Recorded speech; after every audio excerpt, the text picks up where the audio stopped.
Now, there are a couple of reasons why you might have to sell a vacant house. One is either you moved ahead of time and you took your belongings with you, or this could be a rental that you had rented out for a previous tenant, and obviously they took their stuff out with them. In this video, we're going to talk about how to maximize the benefits and reduce the negatives. So let's talk about the negatives. One is that yes, the house looks cheaper. Now, the reason why the home will look cheaper is because people will think that you're more desperate. You've already moved out, you've already left. So now you're just stuck with these holding costs. The second is that all the flaws are noticeable. When you move out, you realize that the carpet looks a little bit dirtier in certain areas. The baseboards are a bit dirtier. Some screws were used to mount the TV, to mount picture frames. All of the flaws of the home are now exposed. The house also doesn't feel like a home anymore. All of the personal items are also removed, so places seem smaller, and it's harder for sometimes people to visualize the functionality of a space. Now, the reason why the house may look smaller when it's vacant is because there isn't any furniture to give rooms perspective. So it's really easy to gauge the size of a room when there's a TV, when there's a couch, when there's a lamp. It seems like a functional space. When those items aren't there, people might wonder, will my TV fit here? Will my couch fit here? Will my dining room table fit there?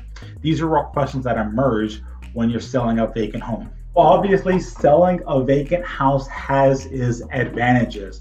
One is it shows that the sellers are ready to sell. They're not living in the house. They don't have any tenants there. They moved on. So buyers think that this place is move-in ready. They can just pick a date and move in, makes the negotiations a lot easier.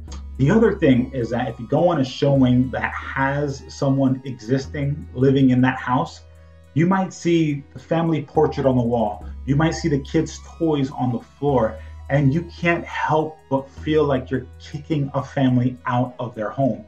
When the house is completely empty, no one thinks about that. They feel the house is just move-in ready.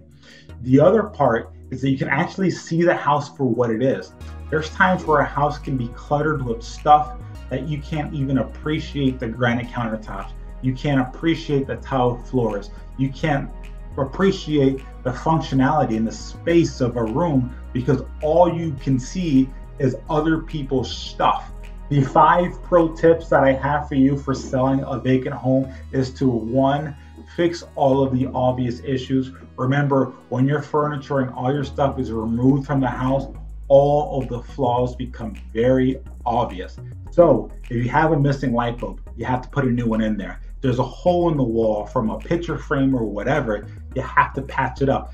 If you leave an existing obvious flaw in the home, the perception is that there might be more issues to be found. The second pro tip is to take professional pictures of your house with the furniture already in. This way the buyer can view the house when it is fully furnished versus when it's vacant. The third is not to go cheap. Do not avoid paying your utilities, pay your electricity bill, pay the water bill. No one wants to go into a house that doesn't have lights on. Remember, you're trying to sell your property for thousands of dollars. Don't find cheap ways to save a few $100 here and there.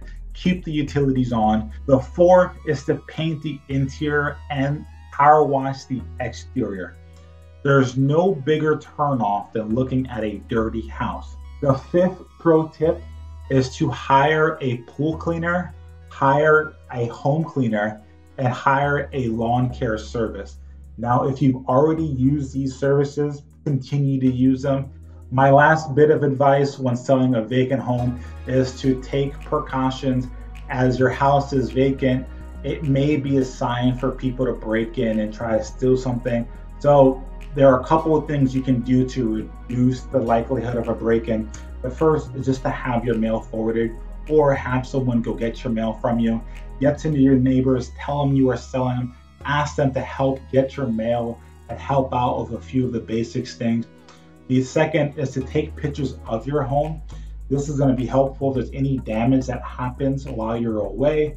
You can still file your insurance claim as you have a record of what the home looked like before the storm or anything like that. The third, a bit cheap, but it works, is to add security stickers or signs around.